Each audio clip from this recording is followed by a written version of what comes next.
Salut, c'est Marjorie. Bienvenue dans mes lectures. J'ai lu La récolte douce des larmes, écrit par Edwidge Danticat. En nous commencer, petite vidéo ça. Je suis tellement contente de vous parler de ce livre-là. C'est un coup de cœur, 2 fois plutôt qu'une, parce que je l'ai lu il y a plus de 15 ans à peu près et ça m'avait laissé une empreinte indélébile dans ma mémoire. Je me souvenais des personnages, je me souvenais de certaines scènes qui m'avaient tellement touchée. Et en le relisant, j'ai vécu un paquet d'émotions, de la tristesse, de la joie, du stress, parce qu'il y a comme un peu de suspense là-dedans. Et j'avais comme fantasmé la fin, je pense, avec les années. Je m'étais comme fait ma propre fin. Parce que en le relisant, j'ai réalisé que ça se termine pas du tout comme dans mon souvenir. Donc, c'était vraiment une très belle relecture. Et je le disais, c'est La récolte douce des larmes qui est écrit par Edwidge Danticat, qui est une autrice haïtienne d'origine, mais qui vit aux États-Unis depuis très longtemps. Et elle écrit en anglais. Donc, le titre original paru en 99, c'était The Farming of Bones, donc un titre encore plus rentre-dedans, encore plus direct que le titre en français. La traduction est excellente si jamais vous ne lisez pas en anglais. Vraiment, les livres d'Edwidge sont très bien traduits.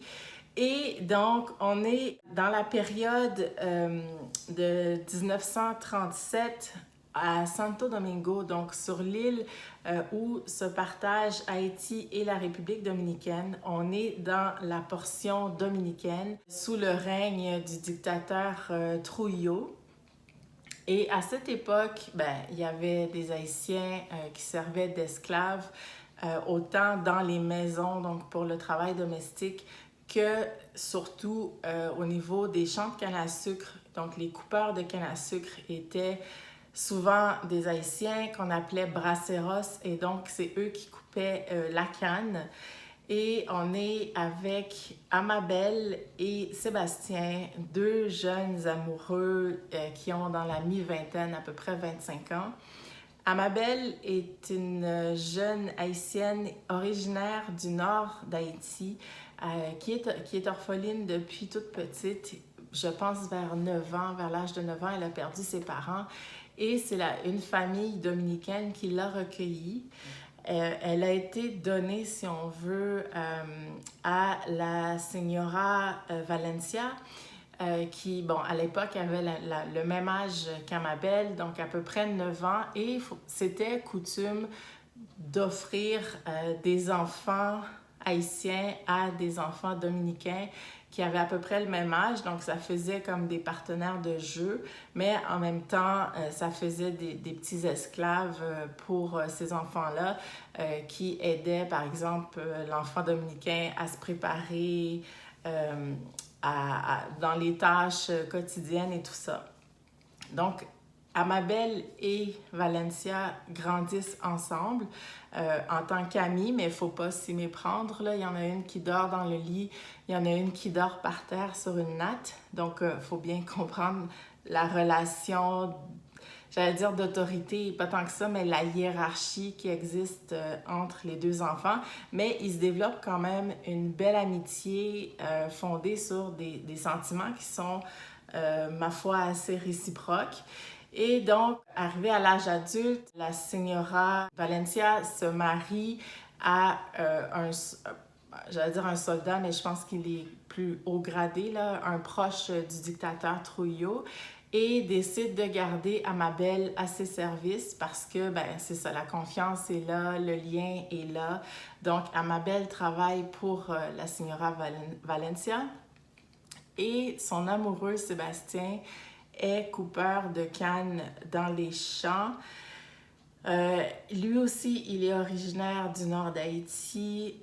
Il a perdu son père et absolument tous ses biens pendant le cyclone de 1930 qui a eu lieu en Haïti. Et donc, il s'est rendu en République dominicaine pour essayer de trouver du travail, de gagner sa vie, de subvenir à ses besoins et à ceux de sa mère. Et voilà que Amabelle et Sébastien se sont rencontrés, sont tombés en amour Et donc, ils se rejoignent, ils n'habitent pas ensemble, ils ne sont pas mariés, mais ils se rejoignent la nuit tombée, souvent chez Amabel. Faut dire que les esclaves vivent dans des petites cases qui sont sur la propriété de leur maître. Donc, Sébastien va rendre visite à Amabel et on les retrouve dans des moments de tendresse et où ils vivent dans une petite bulle fermée en dehors de leur quotidien qui est extrêmement lourd, qui est extrêmement difficile parfois. Et on les retrouve et ça fait partie des images que j'avais gardées en tête où malgré la dureté du quotidien, il y a moyen de se retrouver puis de vivre des beaux moments puis de vivre... comment dire, de se retrouver puis d'être soi-même avec la personne qu'on aime. Alors, ils vont vivre comme ça au rythme de la Zafra, donc au rythme des saisons de coupe de canne à sucre. Et ils vont réussir à se soutenir, à se supporter et à s'entraider dans leur quotidien, comme je disais, qui est plutôt difficile. Ils vont aussi avoir plusieurs amis, tisser des liens avec d'autres esclaves, soit de la propriété ou de d'autres propriétés. Et tout ça jusqu'au jour où on a une rumeur, des bruits de rumeurs d'un éventuel massacre ordonné par le généralissimo, donc le dictateur Trujillo. Et Amabel et Sébastien vont être séparés. Alors, c'est toute la tragédie et la douleur du livre et la quête en même temps parce qu'ils vont tout faire pour se retrouver. Et quand je dis tout faire, c'est tout faire. Et ça va être une traversée effroyablement difficile. Les soldats sont partout, les gens sont exécutés un peu partout. Et évidemment, je ne vous dévoilerai pas la fin. Je ne vous dirai pas d'une part s'ils ont survécu au massacre et d'autre part s'ils ont réussi à se retrouver. C'est vraiment un livre qui aborde tout plein de thèmes comme par exemple le racisme de l'État dominicain envers les esclaves, mais aussi la résilience, l'amitié, l'amour. Et bien que ce soit un roman historique, on n'a pas besoin d'avoir envie d'en apprendre sur cette tranche d'histoire-là pour avoir le goût de lire le livre. Vraiment, juste l'histoire d'amour, la vie de ces esclaves-là à l'époque et leur traversée incroyablement périlleuse pour arriver à fuir le massacre, juste ça, en tant que tel, ça fait déjà un très bon livre, une très bonne histoire. Mais par la bande, on en apprend justement un peu plus sur les faits qui ont donné lieu au massacre et puis comment ça s'est orchestré. Et je pense que c'est la force d'Edwidge Danticat dans son écriture, c'est d'humaniser les drames, si on veut, de démontrer que malgré les horreurs qu'on peut vivre, les tragédies qu'on peut vivre, les gens restent des gens, donc des personnes humaines avec des sentiments et tout. Et l'amour, les sentiments ont leur place, comme je disais, malgré les tragédies, malgré les drames absolument incroyables que certaines personnes à certaines époques ont pu vivre.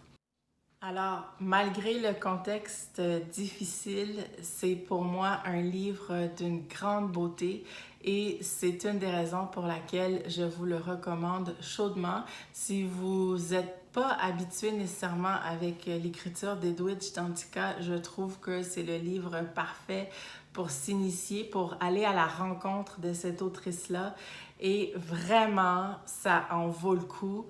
Vous ne serez pas déçus. Vous serez transporté, dépaysé et vous allez vivre toutes sortes d'émotions et en tout cas moi, c'est ce que je recherche quand je lis. Alors c'est pourquoi c'est vraiment un coup de cœur pour moi. Pas que celui-là, il y en a plusieurs d'Edwidge Danticat que j'aime, mais celui-là particulièrement, je vous le recommande. Alors c'est tout pour la présentation de La récolte douce des larmes et je vous dis à très bientôt dans une prochaine vidéo. Ciao!